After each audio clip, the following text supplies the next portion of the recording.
Hey there, amazing people. I'm thrilled to have you here today. Welcome, friends, to our video dedicated to Yaku Pérez Guartambel. Let's dive right in and uncover its wonders. Yaku Sacha Pérez Guartambel, born Carlos Ranulfo Pérez Guartambel, 26 February 1969, often simply known as Yaku Pérez, is an Ecuadorian politician and indigenous rights, human rights activist who ran for president of the country in the 2021 presidential elections and came third in the first round. He ran for president again in the 2023 elections. Ethnically Cañari, Pérez is a former member of the eco-socialist Pachakutik Party. On 14 May 2019, he was elected as Provincial Prefect of the Azuay Province. As the former president of indigenous rights group ECUARUNARI, Pérez then rose to national prominence during the 2019 demonstrations against President Lenín Moreno's neoliberal economic policies. Described as an anti-mining activist, Pérez has been involved in protests against water privatization efforts and the proposed Quimsacocha mining project, which led to him being charged with terrorism. Though a leftist, Pérez is noted for opposing the extractive measures championed by former socialist President Rafael Correa and his allies. Brace yourself for a captivating discussion on early life and education as we explore its nuances and implications. Pérez was born in the Cuenca canton of the Azuay Province on February 26, 1969.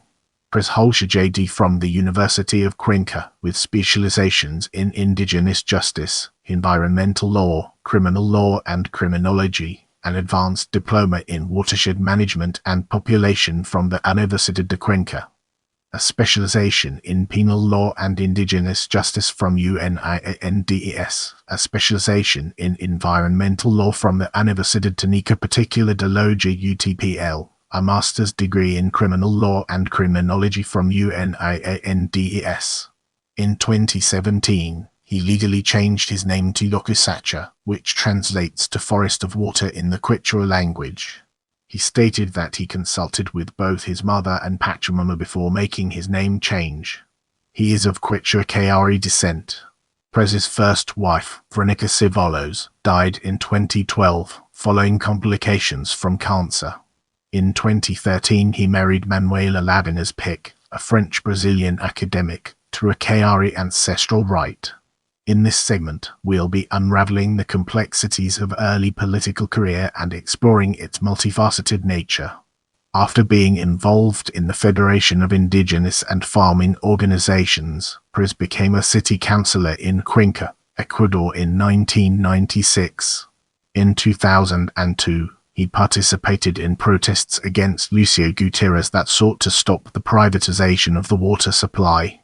During the presidency of Rafael Correa, he was charged with sabotage and terrorism for blocking the roads in protest against the Quimsacocha mining project.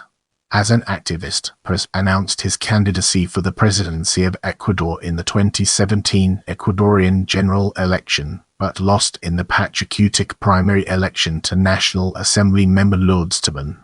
He later endorsed the center-right opposition candidate Guillermo Lasso in the runoff election against Correa's deputy, the PAIS Alliance candidate Lenín Moreno, saying a banker is preferable to a dictatorship that has deprived us of our territories, that has declared a state of exception, that has locked us in jail.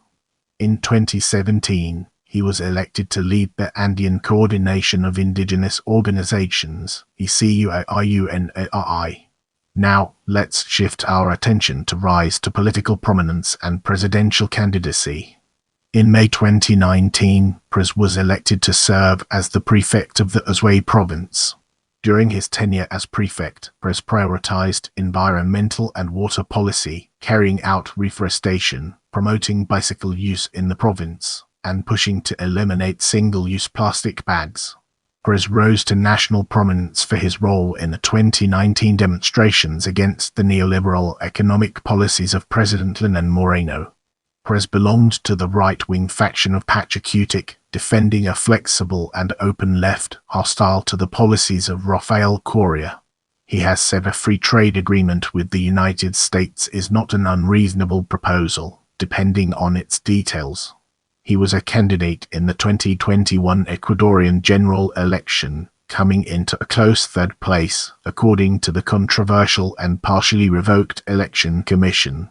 Initial exit polls put him at 20% in the first round of elections, making him the second-place candidate and therefore would participate in the runoff election against the former minister under Rafael Correa's Arroz.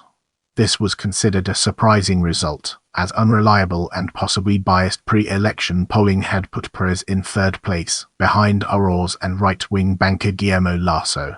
While the left-wing candidate Arroz proposed giving $1,000 to 1 million working-class Ecuadorian families as Ecuador grappled with the social and economic impacts of COVID-19 crisis, Pérez attacked that plan on the grounds that poor citizens would spend all the money on beer in one day. In his first statement after the announcement of the partial results, Pérez welcomed a victory for ecology and the defense of water. On 19 May 2021, Pérez left Pachakutik in disagreement over the party's legislators working together with CREO to elect the new Speaker of the National Assembly. He had earlier expressed his opposition to any legislative alliance with either CREO or UNES. I hope you learned something new today. Let me know what you found most interesting in the comments below.